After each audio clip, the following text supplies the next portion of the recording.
Hey, everybody, we're going to interrupt the start of the show with a brief announcement for the attorneys in our audience. Do you need an ethics credit before the end of 2021?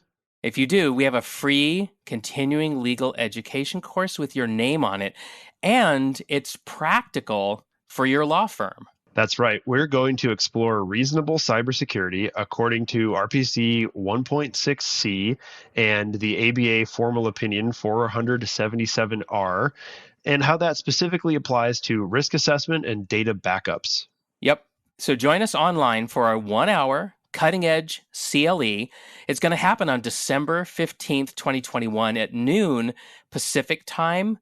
And this is going to be live, and Jake and I are going to teach you how to operationalize these topics. In addition to the ever valuable ethics credit, you'll receive actionable advice that you can use right away. Exactly. So I want you to sign up now. And there's two ways to do it. You can go to eventbrite.com and you can search for us and find the event. Or more helpfully, we've put the link for you in the show notes. So get down into the show notes and find it. We hope to see you there. And now on with this episode. Welcome to the Cyber Risk Management Podcast. Our mission is to help executives thrive as cyber risk managers. Your hosts are Kip Boyle, Virtual Chief Information Security Officer at Cyber Risk Opportunities, and Jake Bernstein, Partner at the law firm of K&L Gates.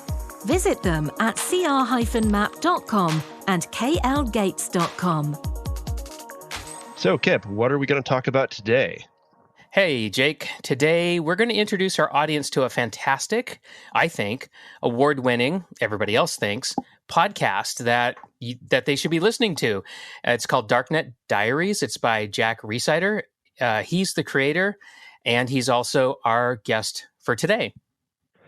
Jack, welcome to our podcast. Hi, guys. Thanks for having me here. I'm honored to be here. Oh, it's just fantastic. I'm really glad that you agreed. We're honored to have you. That's, I think, what we should be saying. Well, yeah. I mean, your podcast is it's amazing. The production values are amazing. The stories are amazing. I think it's really, really well done. And I was really happy after some conversation when you agreed to join us here so we could share a little bit more about you and your work with our audience, because I think our audience would benefit a lot from listening to your show. So on that note, please, we want to know a lot more about your podcast. So, like, in your words, what is it about and who do you make it for? Well, I make it for me. This was a show I wanted to hear. I love podcasts. And I was like, what I wanted was not the bleeding edge news stories in cybersecurity world and not the opinions, but I wanted the full story, right? So, the LinkedIn data breach, I think it was 2014.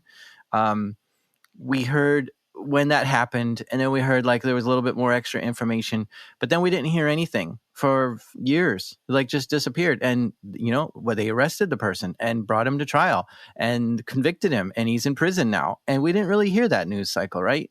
And so once that goes to trial, now there's a whole bunch of evidence that gets brought forward. Here's testimony from LinkedIn and all this kind of stuff. And we get to see all kinds of things. And that's kind of like a long form story that you might see written up in maybe Rolling Stone or something, like Wired. Wired. But, like a 10-page article. And that's kind of hard to consume when we're on a fast-paced beat. So podcasts are a nice way to consume these kind of things. So I wanted this audio storytelling, journalistic kind of thing that interviews anybody that was involved and brings them their voices into it as well. And I just wasn't finding that in podcast world. So I made it, and I'm just thrilled that other people like it too. And of course, I add all kinds of rich audio and music and production to it to just kind of improve the drama and get it more exciting. So it is very fun to just get into these stories, and I'm just so fascinated by it, to hear all of the policies that have changed, or the changes of things that have just been affected by it and all that kind of stuff. And to hear like from the beginning all the way to the end of the story, I think it takes an hour to tell, but I think it's just really needed in today's world because there's so much, not so much misinformation, but conjecture that just shows up in Twitter and stuff about, oh, I think North Korean did it or something. Like, what? Where's the basis? Where's the evidence for that? So I wait until the indictments, I wait until the trial or whatever, and then we bring it all together and put something together. That was the goal of making it, and a lot of episodes kind of follow that. I think the way you do it is so accessible. That's one of the things I really enjoy about it, because so much of this career field and the work that we do is abstract, weird, unusual, and I think that's a significant barrier for a lot of people, particularly people who are in senior decision-making roles, and they just, they're not immersed in this. And so that's one of the reasons why I recommend your podcast to people who don't practice cybersecurity every day or don't have that background, because you just make it accessible. You make it real. Yeah. I fully agree.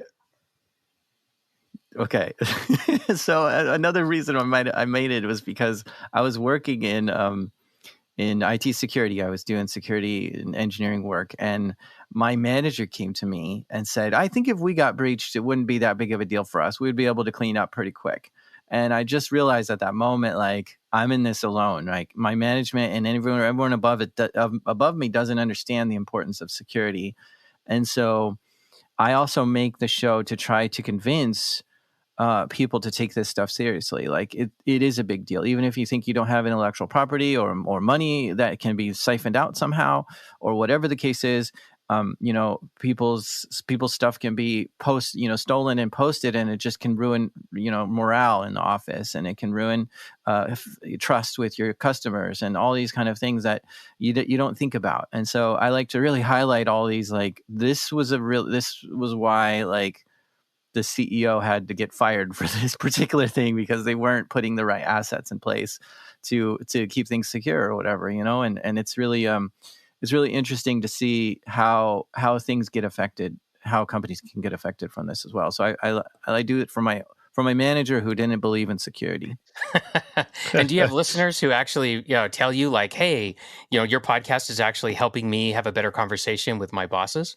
Yeah. There was times where they couldn't get the budget passed, and then they gave the podcast to their boss, and their boss is like, okay, you have the budget, go for it, make it happen. So that's pure magic. Fun that way.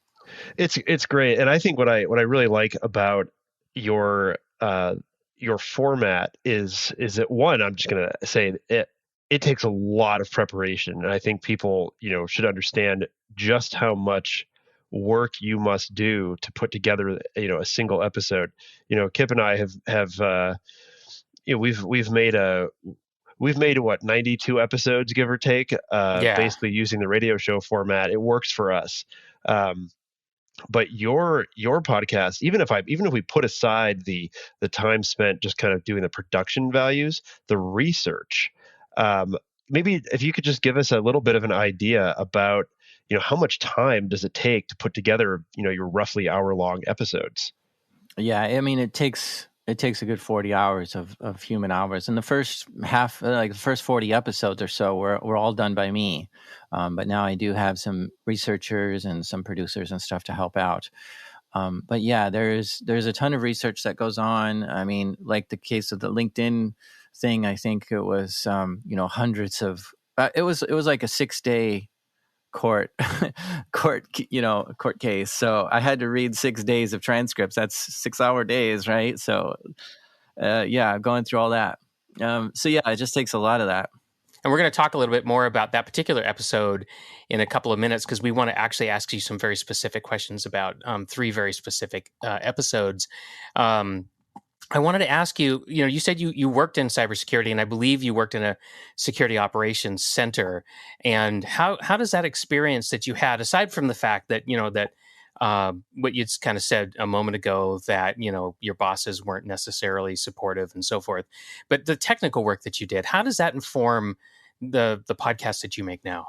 Yeah, I mean, I don't want like an after school special version of this. I'm very technical. And so I want to hear, what was it that this hacker did, right? And if they just found a password written underneath someone's keyboard, I want to know that. If they used a proprietary nation state hacking tool, I want to know that, right? And so I'm fascinated with the tech that's involved, but at the same time, I can like navigate this world to know when that was an important step. Like, if the police were the ones who infiltrated that network, well, that's a big deal that the police were able to do offensive work, right? That's not common. What happened here? How did the police able to, break into this network?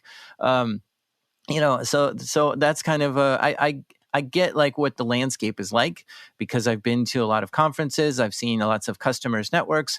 I've done that for 10 years. And that absolutely gives me the leg up on being able to understand this world and what's important and what doesn't smell right and all this kind of stuff. So yeah, it helps tremendously.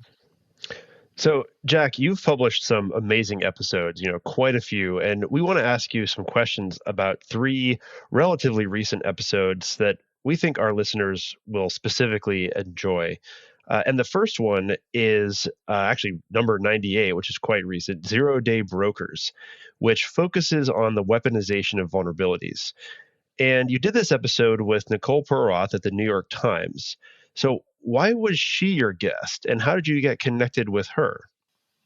Yeah. So, I mean, the episode's titled Zero-Day Brokers, and this is people who create zero-day exploits and then sell it to governments around the world.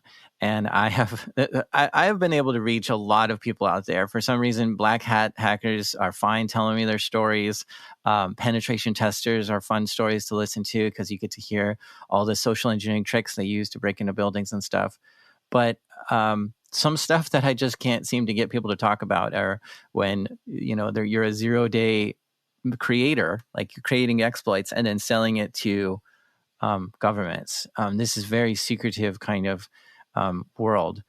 And there's people who are bug bounty hunters. They're fine telling stories. And there's people who even go and compete, like at the Zero-Day Initiative and stuff or something like that. And they're fine telling stories too. It's just the ones that are selling it to governments that are like, nope, can't talk about that. And the thing is that Nicole Perroth wrote a whole book on that, and she went around the world trying to meet these people who make these things, to Europe, to South America, and did quite a lot of meeting with people who actually create 0 days and sell them to governments. And that, I wanted to hear her experience of doing all that. And of course, she has this book out, and it's just really a fascinating read to hear how the whole trade market and stuff is going. Oh my gosh, that is such an important topic, and I agree with you. It's wildly underreported. So much of what's going on these days is actually very, very underreported. And I didn't even really know that Nicole had this book out until I listened to this episode that you did. And my goodness, it really got me excited to read her book. And so it's on my list now. And again, like even somebody like me that works in this industry, I appreciate your podcast because it's actually connecting me with really important bodies of work and the people who are doing that work. So let me ask you about episode 91, and I know you're over 100 episodes at this point. So congratulations on that.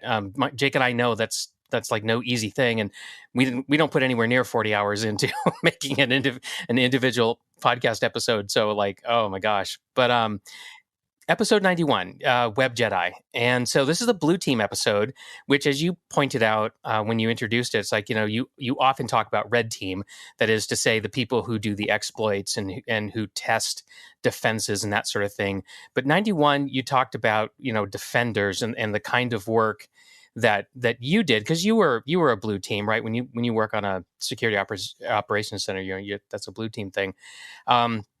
And I found the whole episode to be really dramatic, also grounded in reality, right? Because this came straight from your from Web Jedi's notes. And I thought an entire season of Mr. Robot could be written just based on the things that Web Jedi had experienced on the job.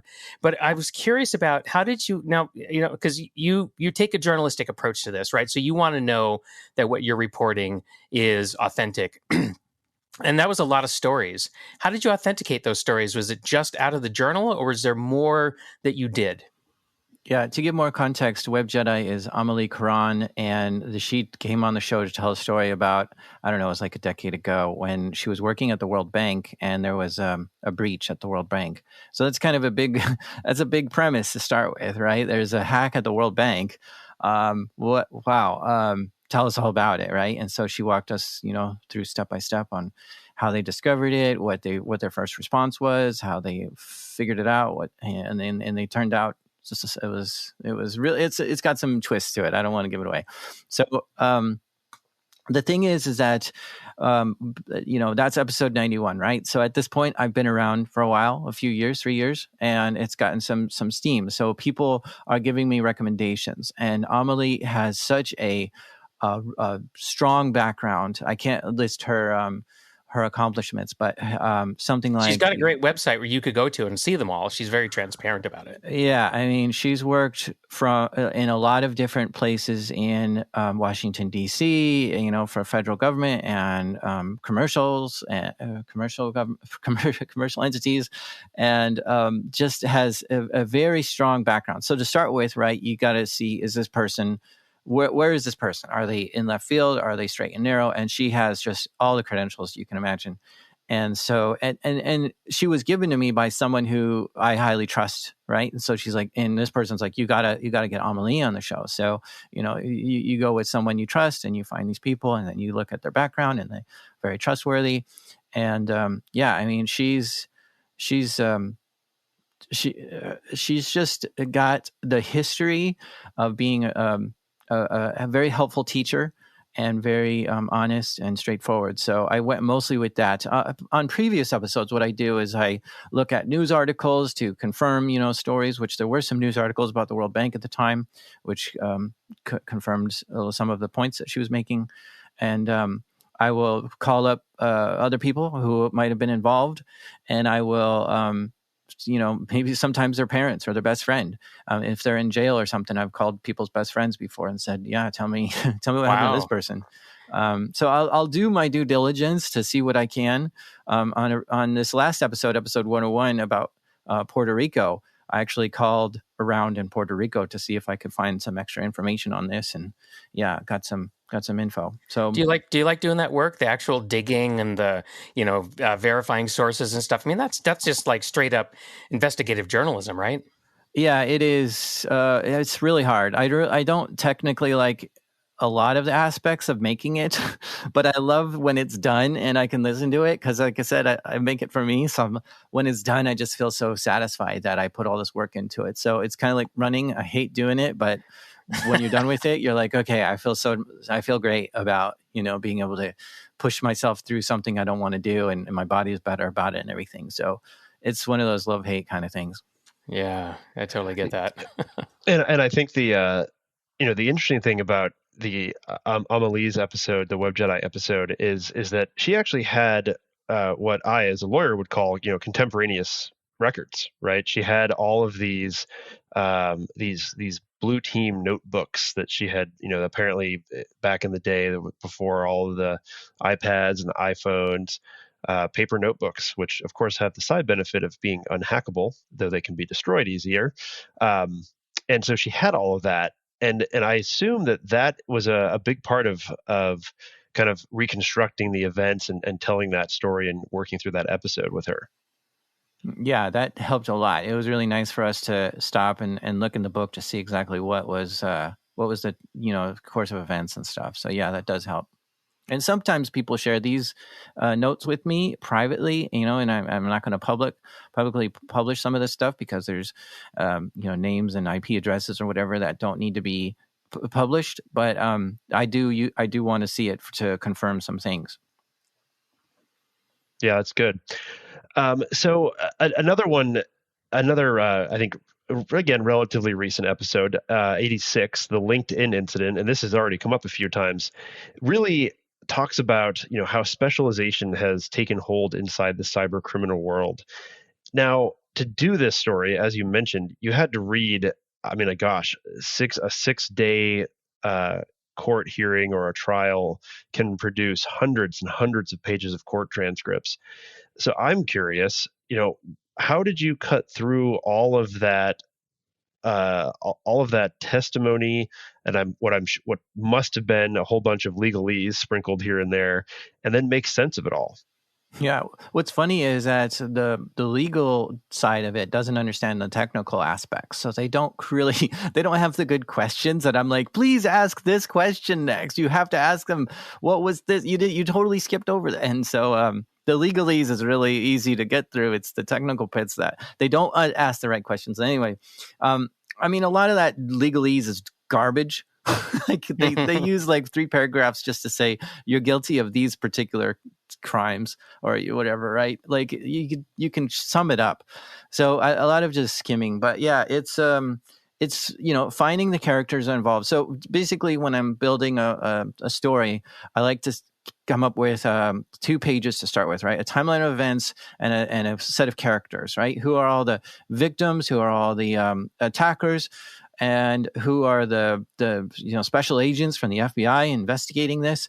And then when I have those pieces, then I can start looking through the transcripts to see when did this person talk and what did they say, and then who are all these other people that got interviewed and what are they asked? What are their areas of expertise and why would I need them? So once you have these pieces in place, it's just a matter of reading their testimony and filling in the gaps. So yeah, that one took a while just because I had to go through a lot, like you said, hundreds of pages, but you can go through it pretty quick.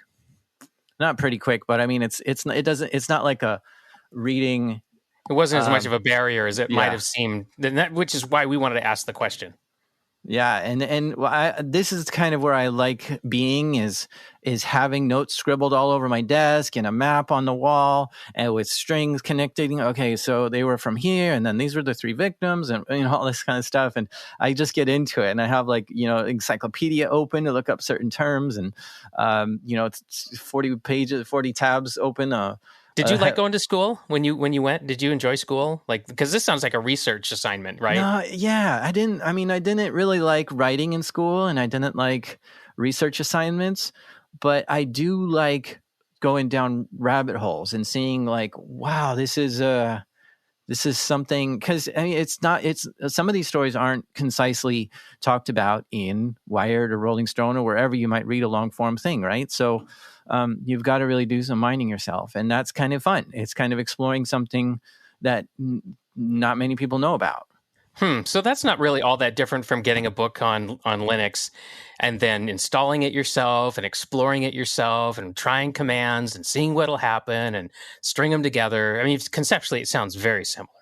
Well, yeah. And I think you have to have that sort of interest just to get into tech. You can't just like listen to what you're supposed to do and do it and be done. You have to say, but wait, what if I change this parameter? And you have to just be curious constantly. Yeah, I think one of the biggest barriers for people with just computer usage in general is fear. I don't want to screw it up. What do I do? What I don't, and so they don't play, right? I think play is probably the most important mechanism for learning how to really use all of this technology that we have. And Jack, I think what's fascinating, and we'll get to kind of some of your favorite episodes here in a moment, but so as a lawyer, and I've done a few trials, and I've done some a fair amount of litigation kind of back in the past. One of the things that we talk about when we're developing a case is the story of the case, right? It's the best cases, the best lawsuits are put together like stories. And what I find so wonderful, and why I think your podcast is such a great resource, is that that's exactly how it basically takes all of these incidents, which, as I think you would appreciate more than most, are combinations of personal and technical and corporate behavior and actions and activities, and you put them together in a way that really does. I mean, it could be a TV, like there could be the Darknet Diaries, the TV series, right? Like an episodic kind of TV show where you could dramatize all of this even more, and maybe there will be. Than you do just on the podcast side. And I want everyone to understand, because I don't know how much overlap we have in our listenership. We should have total overlap. Well, everyone who listens to us should listen to Jack. I don't know if everyone who listens to Jack should listen to us. We're probably even more niche. But the reason I say that is that so often in our world, in the way that we work with our clients and our customers, we find that people don't understand what's happening in the cyber world, in a breach, in a hack, because so, as you said, so rarely are the details made public, and even if they're made public, they're not really accessible. And so my kind of homework assignment for our listeners is to, if you're in a situation where you're working in cybersecurity and you need to get leadership's attention, use this resource. Use the Darknet Diaries, because it will allow you to humanize and dramatize cybersecurity reality in such a way that executives, and quite honestly, most of my lawyer colleagues can understand it and grasp it and really appreciate that this is a lot goes on behind the scenes. It is not quick. It's not simple, but it is fascinating, and I think it's just such a wonderful resource. So I thank you for all the work that you put in. I think, I think hearing just the breaking news doesn't do half of these things justice. You really have to slow down, go back, and do a full case study on some of these breaches. And like in the case of LinkedIn, one of the engineers who worked there had his home PC hacked and got into a VM of his home PC, and then they escaped out of the VM to get into another part of his PC, and then that part was connected to the VPN to go into LinkedIn. And so understanding these little nuances is so much more helpful to us than just hearing LinkedIn was breached and we've got to be more careful. Like, well, be more careful on what? Like, how? And exactly. Yeah. Yep. So getting those details are very helpful. And unfortunately, a lot of these companies who do get breached don't give us those details. In this particular case, because the guy who did it was saying not guilty, they took him to trial. And that was the only reason why these details came out. There was multiple LinkedIn, including the CISO of LinkedIn, gave testimony of how it happened so that they could say this. But if that guy would have said guilty and not all this, then we would have heard none of those details, and it would have just went to the grave. And that's what I'm trying to bring to the surface here, is these things that just so happen to be like, oh, okay, we do know what happened here. This is great. Let's talk about it. So lawyers actually helped us. Yeah. Ha, we did. All right. Lawyers actually helped.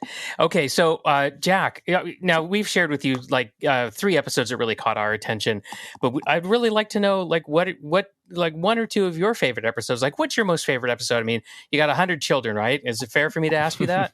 Yeah, I do. There's some that really really make me feel like I did what I had in my mind, right? So, starting the show, I was like, I want to hear from the trenches from the cyber trenches, what it was like when you first had to deal with that, or, from the hacker's perspective, why'd you just break into this thing? And a few really just like, for instance, the one called Operation Glowing Symphony. I was at DEF CON and got a tap on my shoulder, and it just happened to be someone from the NSA who said, do you want to hear a story from the NSA? And I said, yes. Mm-hmm. And we got like official approval from General Nakasone. Like, it was all the way up the chain. Wow. Let's have the NSA come on Darknet Diaries and talk about this time that they hacked ISIS. And so many of the details, right? Like the recon, the infiltration, the war room, what it looked like, cleared hot, actually, what happened when we got the okay, like how the approvals got in, how they named it, Operation Glowing Symphony. And then what kind of targets they had and what kind of destruction they did and how they got out and what their ongoing campaign was. Like, this is something I previously have never heard NSA admitting to any hacks ever. And then here is someone representing the NSA coming on. It was actually Cyber Command, but that's just kind of a branch of the NSA, talking about how they did it and fully approved. Like, actually, when it was done, I sent the audio back to NSA, and they said, okay, take this out and that out, because that's like means and measures or something that you said we can't have that on the show, but otherwise everything's fine. So I just took it out. So there are people in the NSA who listen and like the show, and we're able to kind of fast track this through, as opposed to somebody who, the NSA doesn't know anything about, saying, a podcast, what's that? So I was just really lucky to get that access and have people who are part of that, unit to that were fans of the show that wanted to hear it on the show, right? So that one is kind of just, wow, I can't believe I actually, like, when you get off the phone with someone who after they tell you the story, you just kind of like full of emotion, like, whoa, I can't believe I just captured this audio. Like, this is going to be such an amazing episode. So that one is great. And another one that is always one of the best in my mind is Xbox Underground. And this is a story about how a bunch of hackers broke into video game companies all over. Pretty much every video game company you can name, they were in it. And the story is just so ridiculous. Like, just for me to say that, like, every video game company, like Blizzard, Valve, Steam, yes, just keep going. Even they got into Disney at some point. And yeah, it's such a mind-blowing story. But the thing that makes it fun is, for me, was that I interviewed like 3 people who were involved with this and got their voices on there. And you can hear the difference in the way they think about what their mission was or what they were doing and what their attitudes were. And when you bring the attacker's voice on to talk about why they broke into all these places, it just gives you a sense of connection and empathy, or something that you just don't ever hear. You don't ever hear. I mean, even if it's a written article and they're like, well, we interviewed the hacker who did it, you don't hear what their voice is like. You don't hear their anything. So hearing them explain why they did that, and 3 of them, right? Usually I can only get 1 to talk, but hearing 3 of them was just such a mammoth task for me to put all these interviews together, because I interviewed 3, not all at the same time, but at 3 different times, and it was just a really difficult thing to do, but it turned out to be the most downloaded episode out there. Wow. I could see why you like these 2. And there's something you said about this last one that really, really resonates with me in my work. I really am stuck on that point. This idea that, XYZ was hacked. Okay, that's not enough, right? Because I think for people to take cyber seriously, it has to be humanized. Like, they have to know that there's people behind all this stuff. These are not just random weather events, right? These aren't just, this isn't just physics rearing its head every now and then. Oh, well, another phishing email. I guess that just happens, right? No, there's real people behind all of this. So when I talk to people about it, I always show the people when I can, like whether it's an FBI help wanted, an FBI wanted poster, or a photograph, or if I can name names, I do that, not to shame the people who do these things, but just to make it more real. So yeah, that's super important. I'm glad you do that. Well, and I think too, kind of going back to something I meant to add is I've said this before. I say this a lot when I'm speaking with audiences that are not technical, right? I think the Darknet Diaries are even more important if you are not technical. And the reason for that is that I think people have a hard time, particularly in the cyberspace, even kind of conceptualizing and having any frame of reference at all. One of the things I've said in the past is look, everybody can begin to imagine how you might break into a house. Right. We all live in the physical world. Everybody understands the concepts of doors and locks and windows and climbing a building or smashing a window or picking a lock. Like, you can't help but live. You can't help but understand these things intrinsically just by living your life. Not so with cybersecurity issues, right? For so many people, all of the technology might as well be a magic black box. And everything from a cellular connection to simply downloading a file across the internet. Like, it happens, but I don't really have any idea how or why or what. And when you are in that space mentally, and particularly if you are a decision maker in a company, particularly a non-technology company. I mean, Kip, you and I have worked many incidents where the victim was not a tech company. Right. Far from they're a mortgage broker. They're a social services agency. They're manufacturing. It goes on and on. Yeah, manufacturing goes on and on. Agriculture. Yeah. And the issue that the decision makers have there is they don't have enough context to have the imagination to understand what can happen. And the Darknet Diaries, and Jack, this is just, I think, one of the best things about it is you don't have to be technical to listen and to get a sense of how things happen. I'm just curious, like, what's your reaction to kind of hear me say that? Yeah, I mean, I've tried. I thought about it a lot of times. Where I got to pick a side of the fence, right? Is this for technical audiences or non-technical? And I just have not quite picked that side. I like both sides. I want to be. I want to be interesting to technical people, but I also want to bring the non-technical, stories to them. And I think I do both. It's really difficult to do, and I'm glad I do, because I think a lot of people who would not have really understood this or something. People are telling me all the time, like they've quit their job to go learn cybersecurity to start doing this kind of work. And I'm like, wow, that's crazy. Like mechanics or pizza delivery drivers. I don't know. Yeah, like they just didn't have a place in their life, and now they have a direction because of the show. Yeah, I think you walk that fence very well. Please don't change, too much how you do it, because I think, the temptation I think could always be to be less technical and have less detail. But that's where so much of the richness comes from, and it's okay as a listener if you don't understand all of the technical.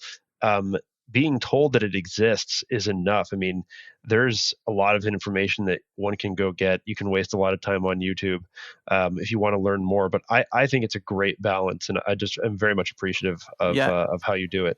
I think the thing is when I'm surprised at how technical everyone is. Like, here's the thing. Everyone's like, oh, I don't know anything about computer. Like my dad or my grandparents, whatever, like they just act all, like they don't know anything. But then I put out an episode and I feel like it's really technical. And I'm like, I'm sorry, I just kind of, get over this. It's just a really technical episode. And they just come back and they're like, that was the best episode yet. There's nothing that's going to beat that one. And I'm like, how did you understand any of that? That was just over like a lot of people's heads, but you got it. And so, people are just a lot smarter than we give them credit for as well. And I think they can handle it. I don't like to dumb it down for them. And I think it's that people are smarter than they think they are, and they can handle it. But it's also you. It's also how well you bring the stories out and explain things. Yeah, it's a good combination. Yeah, I absolutely agree with that. I don't think these episodes are too technical.